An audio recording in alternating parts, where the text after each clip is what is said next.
Muy buenos días para todos. Vamos a dar inicio a la reunión académica del Servicio de Cirugía General de la Universidad de Antioquia del día de hoy. Mi nombre es Daniel Felipe Herrero Rego, soy residente de segundo año de Cirugía General de la Universidad de Antioquia y vamos a hablar hoy acerca de cuáles son las aplicaciones y la utilidad del EndoVac. De antemano, darle los agradecimientos al profe René Marcelo, cirujano general y gastrointestinal, docente de la Universidad de Antioquia, por la preparación y la ayuda de la charla. Este es el contenido que vamos a ver el día de hoy. Vamos a hacer un breve recuento histórico de cómo fue todo el desarrollo de la terapia de presión negativa externa y cuáles fueron sus primeras aplicaciones en la terapia endoscópica. Vamos a hablar acerca de unas generalidades de la terapia de presión negativa endoluminal e intracavitaria, cuáles son los diferentes componentes de la terapia. Vamos a hacer el abordaje por pasos, que es un abordaje práctico que nos permite, digamos, hacer un abordaje completo de cuáles son los pacientes ideales para llevar a esta terapia. Vamos a mencionar cuáles son las aplicaciones de la terapia y finalmente unas conclusiones para llevar a casa.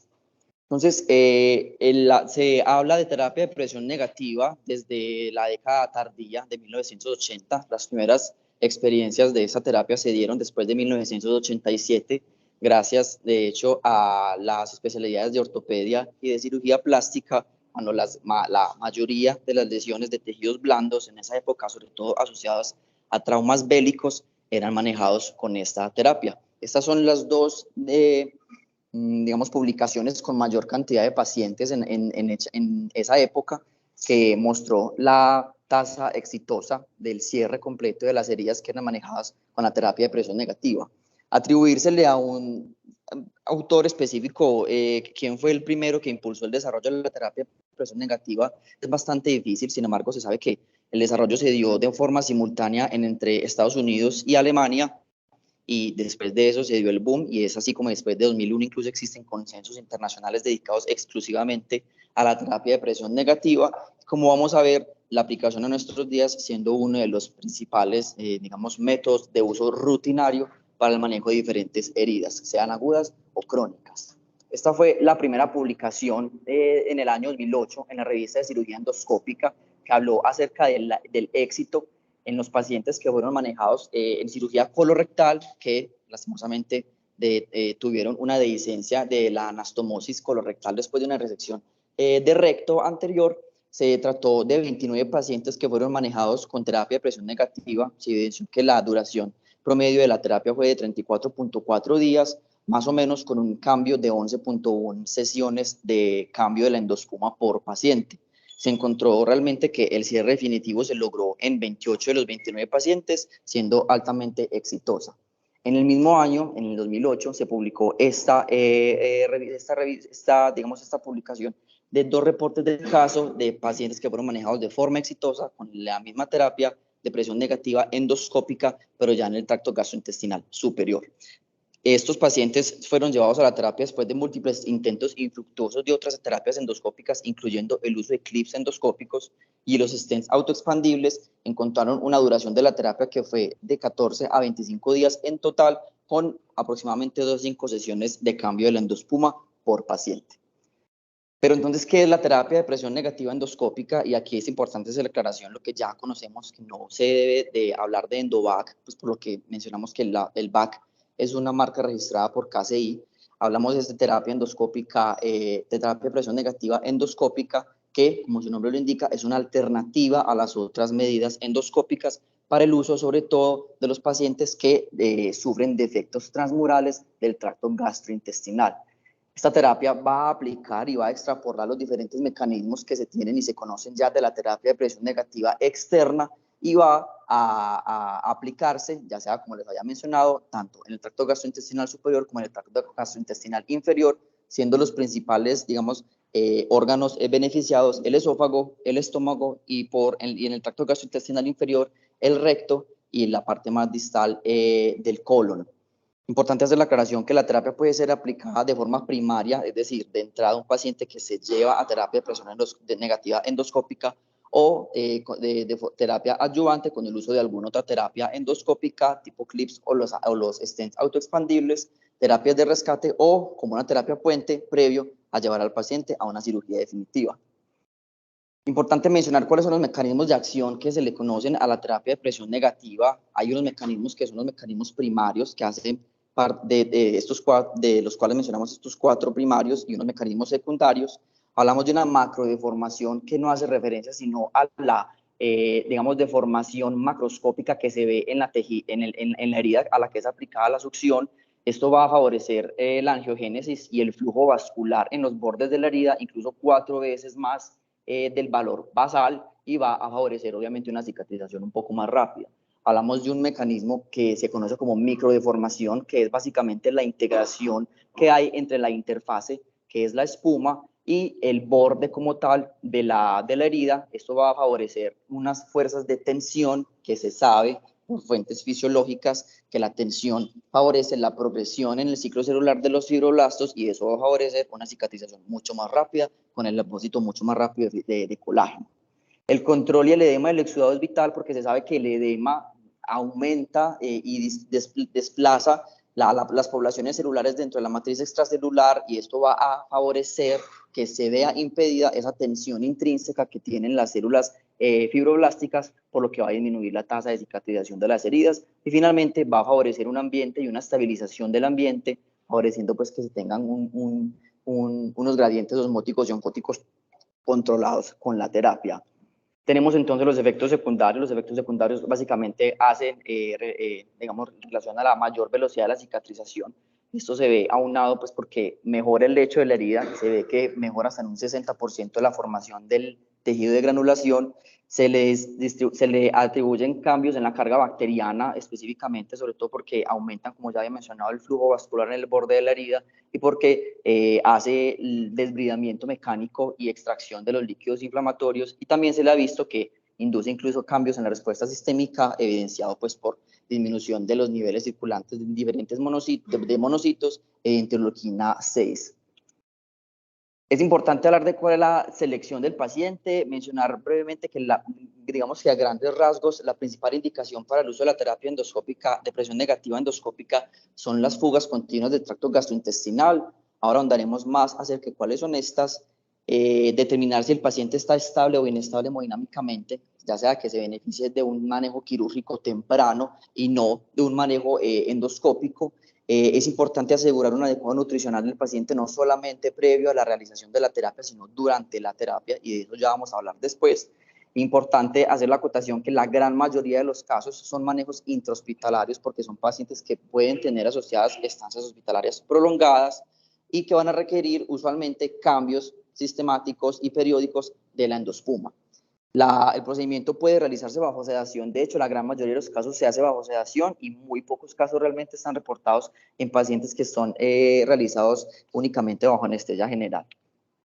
Existen unas contraindicaciones absolutas para la terapia. Dentro de estas está pues la fuga o la cavidad que esté comunicada con la atmósfera, porque obviamente no va a permitir que se dé un adecuado sello y una presión negativa, que es precisamente lo que estamos buscando con la terapia.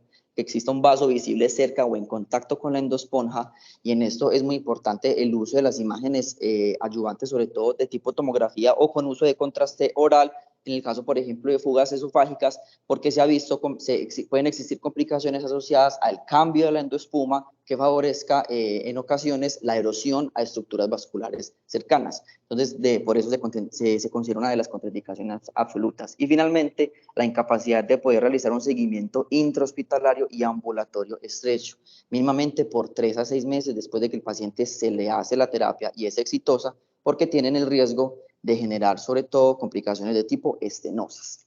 No hacemos nada ganando y lográndole cerrar el defecto al paciente si el paciente va a fallecer después por alguna otra causa pues asociada a complicaciones de la terapia. Hay unas contraindicaciones relativas. Está la inestabilidad hemodinámica. Existen casos descritos de pacientes que aún estables hemodinámicamente fueron llevados a terapia de presión negativa endoscópica y fueron exitosos.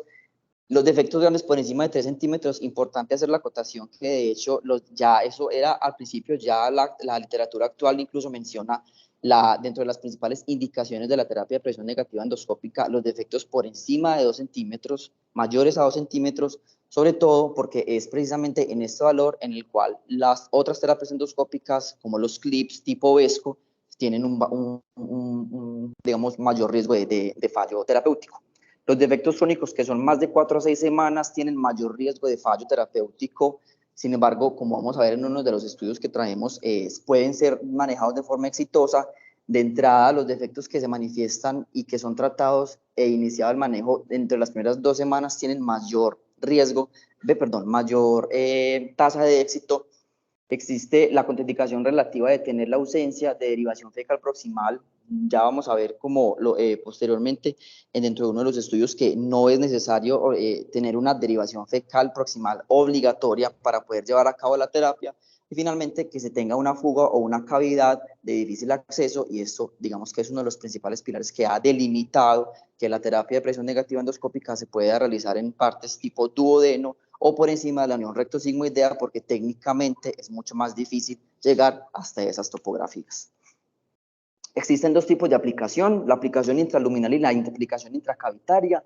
La aplicación intraluminal hace referencia básicamente a la colocación de la endoespuma dentro de la luz del tracto gastrointestinal, y la aplicación intracavitaria hace referencia, como su nombre lo indica, a la aplicación dentro de la cavidad abscedada que se asocia al defecto transmural del tracto gastrointestinal. Existe la tendencia actual a llevar a la gran mayoría de los pacientes a la aplicación intracavitaria porque favorece un mayor desbridamiento, excepto cuando a pesar de que realmente está digamos, limitada por el tamaño del defecto mucoso, que generalmente cuando es menor de 1 centímetro es más difícil lograr llevar la endospuma a la cavidad. Sin embargo, pudiesen hacer intentos de dilataciones neumáticas, y de hecho se describen los intentos de dilataciones neumáticas para favorecer y aumentar el tamaño del defecto, y que se puede hacer la colocación directamente en la cavidad de la espuma. Importante hablar de cuáles son los componentes de la terapia. Generalmente, si no tenemos digamos, la marca registrada por Brown, que ya la vamos a mencionar, que no está disponible en nuestro medio, toca realizarla de forma pues, hechiza, como decimos comúnmente, con la ayuda, por ejemplo, de una sonda nasogástrica, usualmente siliconada, de 10 a 16 French. Importante que tenga unos orificios distales, laterales, y un orificio en el distal, digamos, en la última porción, y que tenga una distancia de al menos 50 centímetros, aunque hay casos reportados de terapias exitosas con distancias de longitudes pues, de la sonda desde 114 centímetros. Es importante tener una bomba electrónica. Existe pues un rango amplio de diferentes niveles de presión negativa. Usualmente la presión negativa se deja a menos 125 milímetros de mercurio, y en el caso tal de que no se cuente con la bomba electrónica, pues se puede utilizar la terapia de succión a pared, utilizando obviamente el uso del manómetro. Tenemos la interfase, que es gran parte del mecanismo encargado pues de realizar y generar todos los mecanismos fisiológicos que ya previamente describí. Existen 2 tipos de espumas, digamos, de interfaces básicas: las películas de poros abiertos y las espumas de poliuretano. Dentro de las películas de poros abiertos se sabe pues, que realmente son un poco más fáciles de colocar, no presentan tanta dificultad técnica, sin embargo tienen menor adhesión a la superficie, aunque esto puede facilitar obviamente pues, la extracción de la interfase cuando se esté haciendo el intercambio del mecanismo, y que pudiese, digamos, utilizarse ya sea de forma única o adyuvante con con la espuma de poliuretano. La espuma de poliuretano es la que ampliamente más se utiliza. Generalmente se utiliza una espuma de poliuretano que es macroporosa, de baja densidad, y usualmente requiere la construcción manual, porque vienen pues ya sean en los bloques de las terapias de presión negativas externas que nosotros vamos a construir, adaptado pues idealmente al tamaño de la cavidad. Igualmente se puede utilizar única o en ayuda pues, o en conjunto con la película de poros abiertos, como lo muestra esta imagen. Acá pues vemos una sonda nasogástrica con el extremo distal cubierto por una película de poros abiertos. Acá están cubiertos por los diferentes tipos de espuma de poliuretano, y acá, como vemos, pues es un híbrido con la espuma de poliuretano y la película de poros abiertos por encima de la espuma. Existe la espuma sobre el stent, que se conoce como back stent. Es una alternativa a la terapia. Digamos que dentro de las ventajas teóricas que tiene es que permite mantener la luz del tracto gastrointestinal abierta, y eso pudiese favorecer que el paciente se le pudiese iniciar la vía oral. Tiene unas menores tasas de migración cuando se comparan con otros tipos de terapia, como son los simples stents autoexpansibles, y que favorece pues, digamos, un mayor desbridamiento, sobre todo cuando hay cavidades abscedadas grandes. Obviamente el mayor costo se asocia pues a su uso, no lo tenemos disponible todavía en nuestro medio, pero existe. Esta es lo que les menciona la marca registrada de Endosponge de Brown. Es un dispositivo que está ampliamente, pues es el que más se utiliza en Europa y ya pues la FDA en Estados Unidos lo usa, sobre todo en pacientes con defectos después de cirugía colorectal. Tiene múltiples componentes, como vamos a ver aquí el video. Si le da, hagan a reproducir. Vamos a ver entonces los componentes del Endosponge.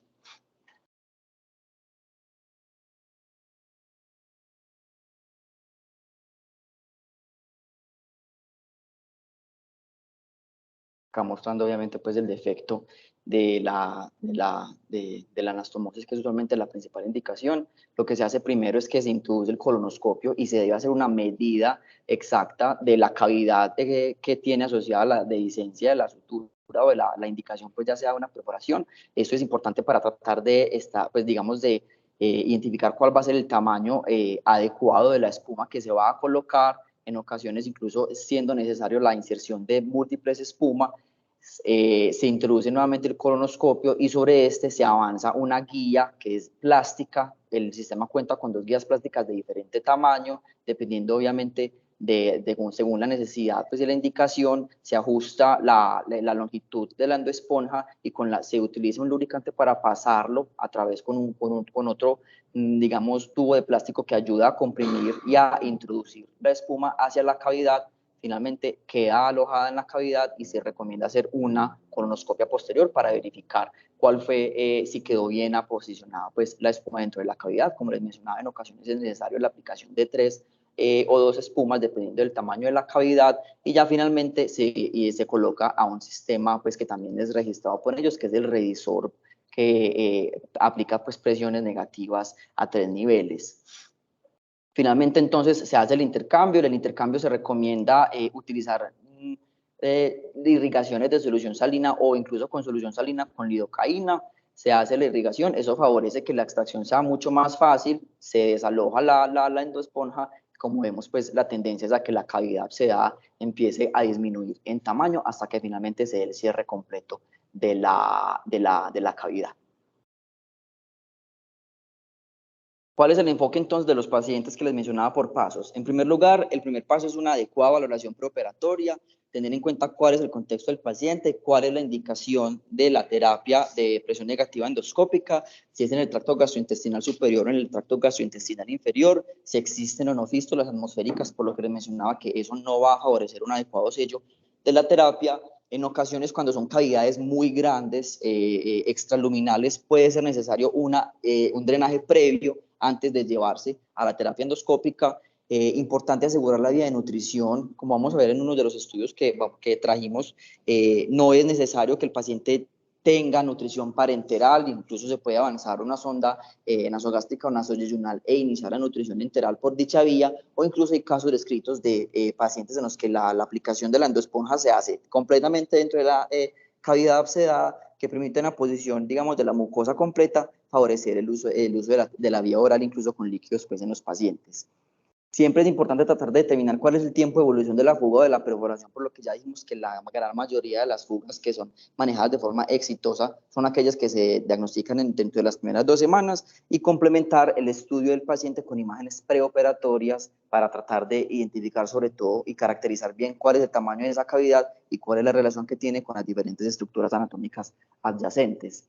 El segundo paso, que consiste en una endoscopia diagnóstica, es importante siempre hacerla porque permite determinar cuál es la distancia que tiene la fuga al orificio de entrada, sea la boca o sea el ano, caracterizar la cavidad y el tipo de dehiscencia que se tiene, irrigar, importante la irrigación, un desbridamiento inicial endoscópico en la cavidad, y así usted tener digamos, un detalle mucho más objetivado de qué cavidad tiene, cuál es el tamaño de la cavidad, cuántas espumas va a utilizar para favorecer pues como el uso de la terapia exitosa.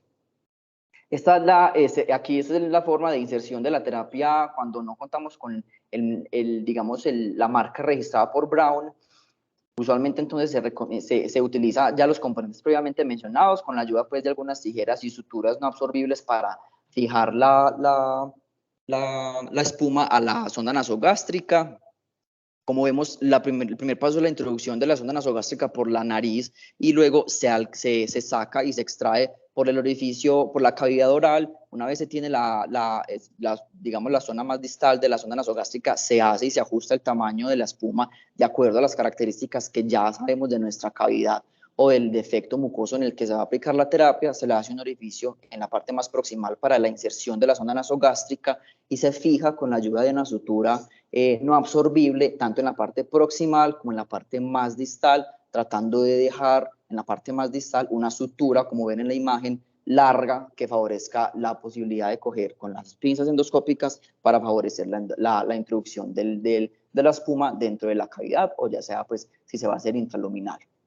Una vez se cuenta con eso, se fija en la parte más proximal, como les había mencionado. Existen múltiples técnicas de introducción. La más común y la que más utilizan en los servicios pues, es la introducción directa con la ayuda de las pinzas de ratón endoscópicas. Acá vemos pues, como un modelo anatómico en un esófago, cómo es la introducción de este. Y vamos a ver finalmente unos diferentes ejemplos de cómo se introduce la endoesponja, cómo se caracteriza, cuál es la cavidad, se ve ya incluso con los cambios del tejido de granulación y que se ha favorecido para el cierre de la cavidad, y vemos cómo es ahí la introducción y el desalojo pues, de la endoesponja para favorecer el cierre de la cavidad ya mencionada.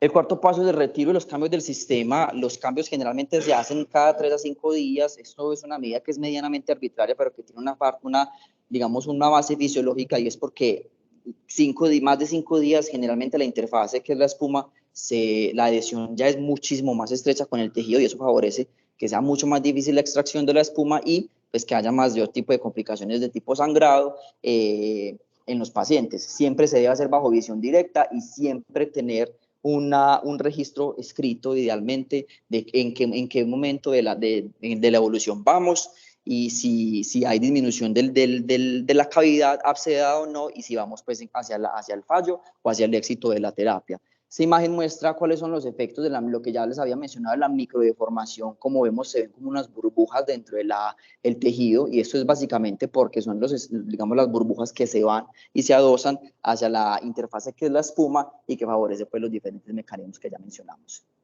Vamos a hablar entonces acerca de cuáles son las principales aplicaciones. Quise dividir la charla en cuanto a las diferentes, digamos, por ejemplo, el tracto gastrointestinal en los que se ve favorecido por la terapia, iniciando con el esófago. Esto no es una charla de perforación esofágica ni de esencia de anastomosis gastroesofágicas, pues, pero se sabe que es una patología rara, pero fatal, y que hay múltiples causas asociadas a estas. Es muy útil la terapia de presión negativa endoscópica, sobre todo en defectos con cavidades grandes, como ya había mencionado, en los casos en los que las otras terapias endoscópicas, como son los clips, pueden estar un poco más limitados. Básicamente el tamaño de la espuma es la que va a limitar el tamaño de la cavidad, y eso pues ya lo mencionamos que se debe acoplar y digamos ajustar al tamaño propio de la cavidad. Les había mencionado que se puede utilizar como tratamiento primario de entrada o como terapia puente o ayudante con las otras terapias endoscópicas, y se han descrito tasas de éxito por encima del 78% hasta el 100%. La duración promedio de los días de la estancia de la terapia es de 12 a 36 días. Existen descritos, digamos, el uso de la procalcitonina como uno de los marcadores inflamatorios que me pudiesen, digamos, objetivar un poquito más de en qué fase de la terapia vamos con el paciente y si vamos hacia el éxito o hacia el retroceso en el paciente. Sin embargo, eso obviamente no va a reemplazar a lo que vemos directamente en la endoscopia, y que es a lo que debemos apuntar siempre en el registro. Se tiene un promedio de 4 o 9 cambios de espuma, y entre las principales complicaciones que no se suelen presentar por encima del 10% tenemos que el sistema disfuncione, que se generen estenosis, en algunos casos con requerimiento de dilataciones, y los casos de sangrado, que la gran mayoría afortunadamente son autolimitados. ¿Qué dicen las guías? Realmente pues no existen guías específicas para el uso de la terapia de presión negativa endoscópica. Quise traer ese apartado de las guías pues, de emergencias esofágicas de la WSS.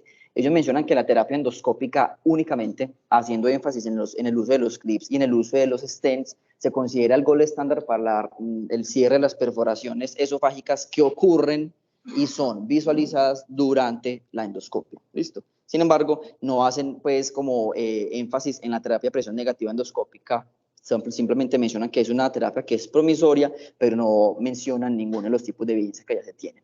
Esto es un ejemplo de un paciente que tenía una cavidad, una perforación esofágica con una cavidad abscedada grande, en la cual se le hizo la terapia de presión negativa endoscópica. Aquí vemos la cavidad en la flecha negra y la endoesponja en la flecha blanca. Vemos como la cavidad, aquí ya pues cuando se le aplica la succión y la terapia de presión negativa, se ve la cavidad ya hacia la luz y se ven los cambios en el tejido de granulación con la microdeformación que ya les había mencionado, lo que pues realmente indica que vamos en buen camino con el paciente. Y finalmente, después de un número de aproximadamente 6 cambios de la endosponja, vemos como la cavidad cierra completamente. En cuanto a la filtración de anastomosis gastroesofágicas, se sabe que es una complicación devastadora. La mortalidad puede ascender puede ir del 10 al 25% cuando la terapia se instaura en las primeras 24 horas, pero cuando ya se instaura cada vez más tardío, la mortalidad asciende hasta un 60%. La incidencia de las dehiscencias y la filtración de las anastomosis se puede dar hasta en el 35% después de esofagectomías, o hasta el 12.3% después de gastrectomías totales. Y digamos que dentro de los primeros pilares básicos para el manejo de estos pacientes es realizar un control temprano de la sepsis, aunado a la terapia antibiótica, y realizar un drenaje de la fuga para favorecer el cierre finalmente de la dehiscencia. Se han descrito tasas de fallos junto con las otras terapias, ya sea de los stents autoexpandibles o los clips endoscópicos, y con la terapia de presión negativa, tasas de éxito que superan el 80%. Quisimos traer este estudio, que fue un estudio publicado en el 2016 en la revista de cirugía endoscópica, uno de los estudios realmente que tiene mayor cantidad de pacientes. En total fueron 52 pacientes que tenían un defecto en el tracto gastrointestinal superior. Ellos evidenciaron y quisieron, digamos, mirar cuáles fueron los principales desenlaces de los pacientes que fueron llevados a la terapia primaria, es decir, excluyeron todos los pacientes que habían recibido algún otro intento previo de terapia endoscópica o de cirugía previa. El desenlace primario, como les mencioné, pues fue la tasa del cierre, y como vemos, se puede hacer la terapia de forma exitosa en el 94.2% de los pacientes, que fueron 49 de los 52 en total. ¿Cuáles fueron las principales indicaciones de la terapia? Como vemos, la principal fue la dehiscencia de las anastomosis gastroesofágicas. Sin embargo, también están las perforaciones esofágicas, ya fuesen espontáneas con el síndrome de Bodenhaf, o las perforaciones iatrogénicas. Como vemos, en general, a los pacientes se les pudo utilizar la terapia, digamos, por vía parenteral en 32 de los pacientes. Sin embargo, en muchos de los pacientes también fue útil la terapia a través por vía enteral, pues con una sonda nasogástrica avanzada. La terapia, la duración de la terapia en promedio fue de 53 días dentro de todos los pacientes. Como vemos, la mortalidad asociada a la terapia solamente ocurría en 2 pacientes y fueron pues como extrapolados, no se confirmó realmente por autopsia que fuese relacionado a la terapia, y se vio que en el seguimiento de los pacientes a unos días promedios de 162 días posterior a que la terapia fuese exitosa, ocurrieron 4 casos de estenosis esofágicas. Este es el flujograma que ellos mencionan y que ellos aplicaron para su estudio. Creo que es un flujograma importante que pudiese ser aplicado dentro de todos los servicios de nosotros cuando tenemos una sospecha de un defecto del tracto gastrointestinal superior. Lo primero es realizar una endoscopia diagnóstica con el uso de agente o no, y la ayuda de una tomografía. Ellos mencionan que cuando se tiene una dehiscencia completa con necrosis mucoso y en la cirugía está disponible, siempre tratar de llevar a ese paciente a cirugía, y en caso de que la cirugía no esté disponible, utilizar la terapia de presión negativa endoscópica como puente a la cirugía.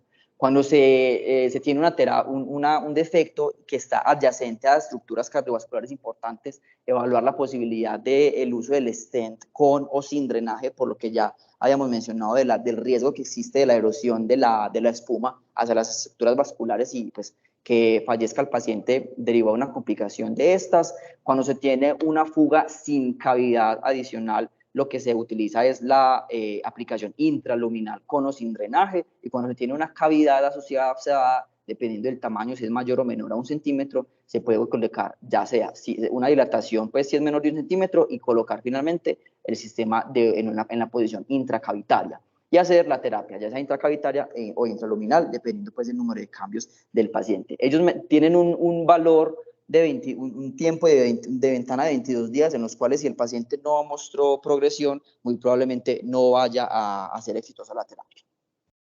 ¿Qué tenemos en estómago? En estómago, la gran parte de la evidencia se basa en pacientes bariátricos y en algunas otras indicaciones de perforaciones gástricas.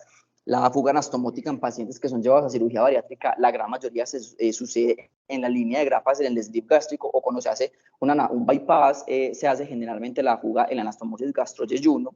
Hay éxitos de terapia con clips que no superan el 70%, y cuando se utiliza la terapia con los stents autoexpandibles puede ascender al 100%. Sin embargo, estos pacientes pues tienen mayor riesgo, tienen unos riesgos inherentes también a la terapia con el uso de los stents o con los clips. El primer caso reportado de forma exitosa fue en el 2015, y se ha descrito realmente tasas de éxito de hasta casi el 90%, logrando una cicatrización del 82% de la incidencia a los 51 días, y la verdad es que hay muy poca evidencia de los pacientes que no están siendo pues en escenarios por fuera de la cirugía bariátrica.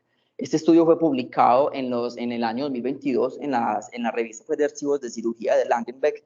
Incluyó 31 pacientes que fueron recolectados desde el 2011 hasta el 2017. Fue un estudio retrospectivo, 31 pacientes en total de 1.006 procedimientos bariátricos, en los cuales 20 fueron llevados a terapia de presión negativa endoscópica. Utilizaron el sistema digamos, de EndoSponge, que es el sistema de Brown, y ellos definieron el éxito de la terapia cuando la cavidad tenía unas dimensiones menores de 1 centímetro por 2 centímetros. Ellos tuvieron básicamente dos grupos grandes. Un grupo de los pacientes, todos fueron fugas gástricas, de un grupo de pacientes que fueron 27 en total, que fueron llevados a reintervención quirúrgica por laparoscopia, a sutura primaria en el sitio de la dehiscencia, y de estos 16 en los que la fuga persistió, y de entrada 4 casos en los que se manifestaron de forma tardía por encima de los 8 días postoperatorios, que fueron llevados al uso de la terapia endoscópica, de la terapia de presión negativa endoscópica. Son los dos grupos que mencionaba, aquellos que se les hizo la reintervención quirúrgica inicial, y el segundo grupo en el que se le hizo la terapia endoscópica fuera de entrada como manejo primario, o después de un previo intento de manejo quirúrgico. Encontraron una tasa de éxito del 90%, 18 de los 20 pacientes fueron manejados de forma exitosa con la terapia de presión negativa endoscópica, no complicaron no reportaron ninguna de las complicaciones, y encontraron curiosamente que las fugas tardías, en las fugas tardías, la terapia de presión negativa endoscópica es la principal herramienta que favorece el cierre de la herida. Estos son básicamente pues como cuál fue la terapia, la mediana de días de la duración de la terapia, de 17 días, y cuál fue el promedio del cambio de la endosponja en los pacientes, que fue en total de 6. Finalmente, ¿qué tenemos acerca de cirugía colorectal? Como vimos previamente, el uso de la terapia endoscópica, de la terapia de presión negativa endoscópica, nació en la cirugía colorectal. Se sabe que la filtración de las anastomosis colorectales y las perforaciones rectales tienen una incidencia que es del 6 al 30% y una alta morbimortalidad que incluso puede superar el 20%.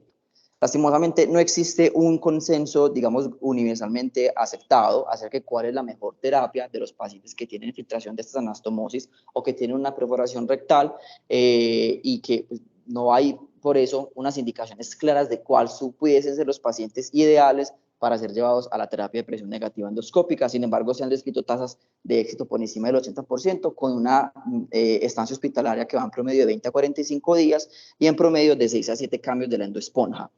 Importante hacer la acotación de la ostomía y derivación, que como vamos a ver no siempre es necesario, y en los casos en los que es necesario, la gran mayoría de los pacientes pueden ser llevados a un cierre de la ostomía en los próximos 6 meses. Se han descrito varios predictores de éxito terapéutico y varios predictores de fallo terapéutico. Dentro de los del éxito está cuando la terapia se da y se inicia en las primeras 15 días, cuando generalmente duran menos de 21 días, y en el género femenino llamativamente.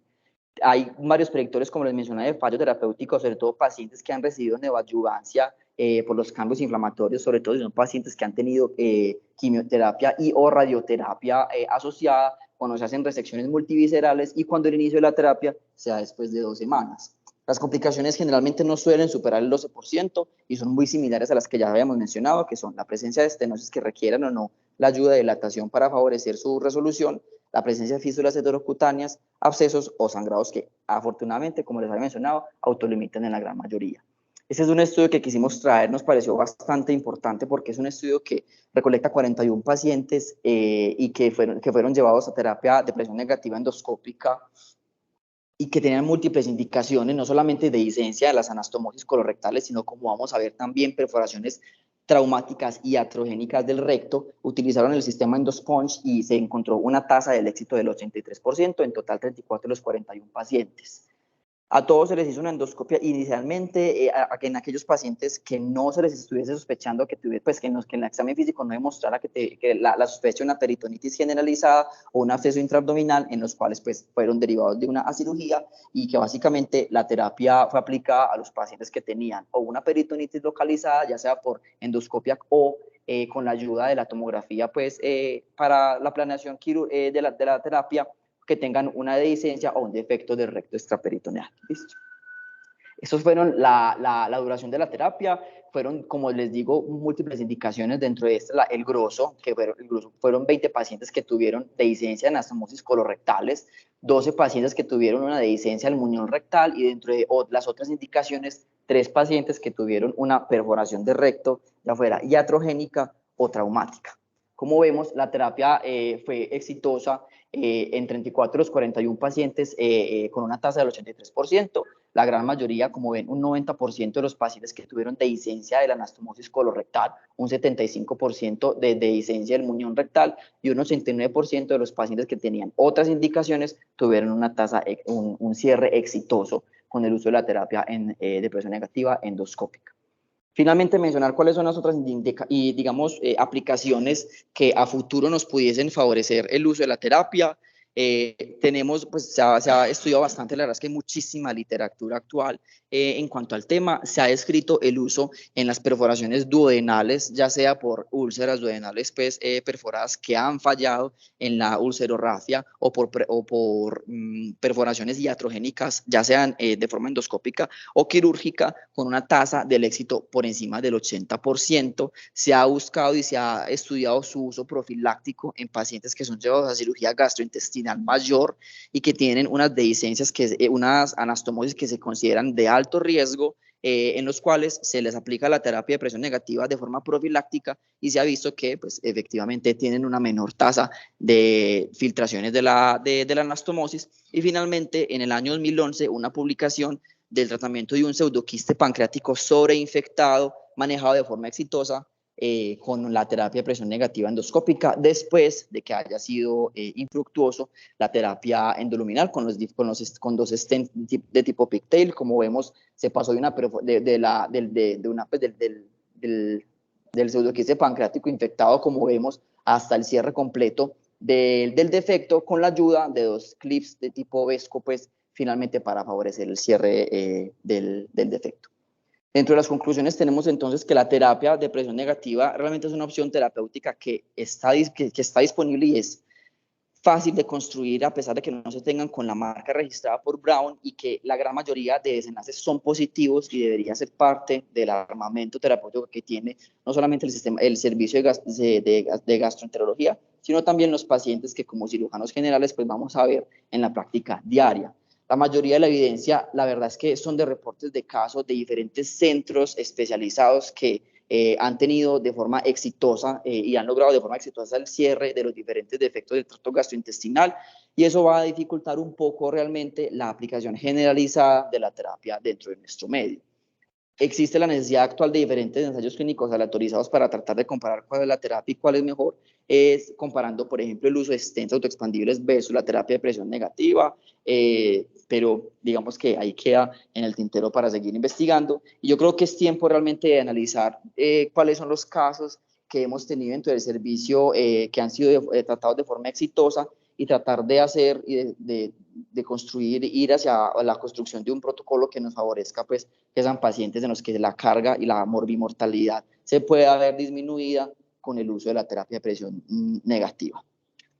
Muchas gracias, quedo atento a los comentarios o alguna duda.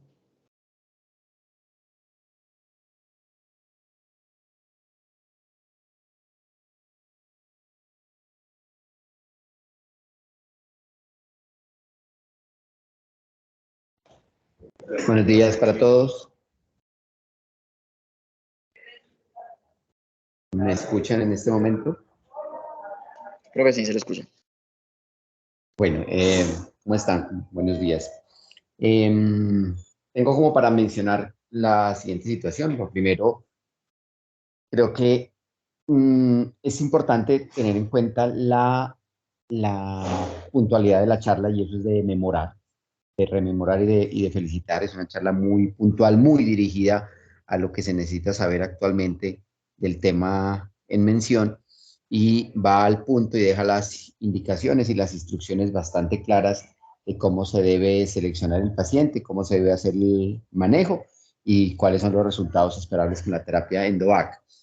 De manera pues como muy similar a lo que ha pasado con otras alternativas endoscópicas. El Endovac llegó a Colombia, pues, en mi concepto, bastante tardío con relación a los primeros reportes que se utilizaron o que se hicieron, pero nosotros apenas la venimos aplicando de manera bastante exitosa en los últimos 3 años.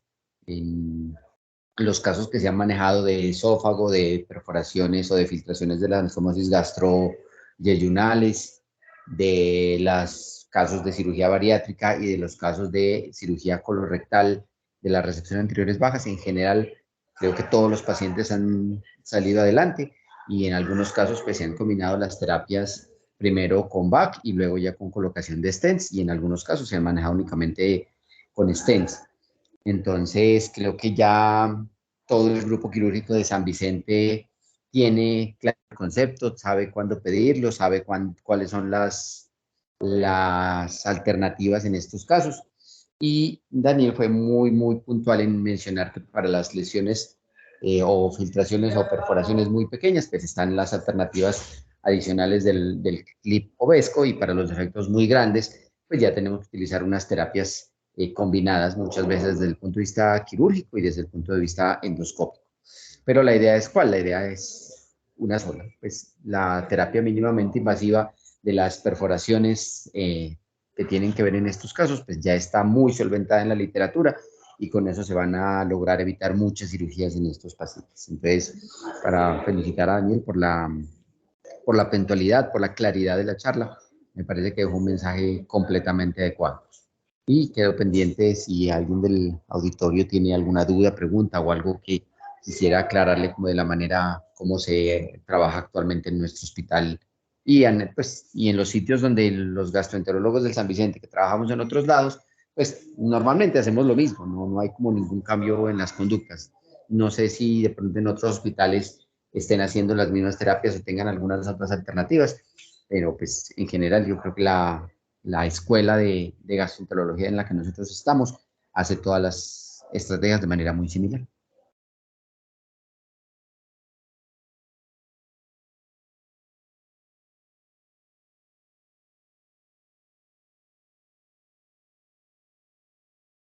¿Algún otro comentario?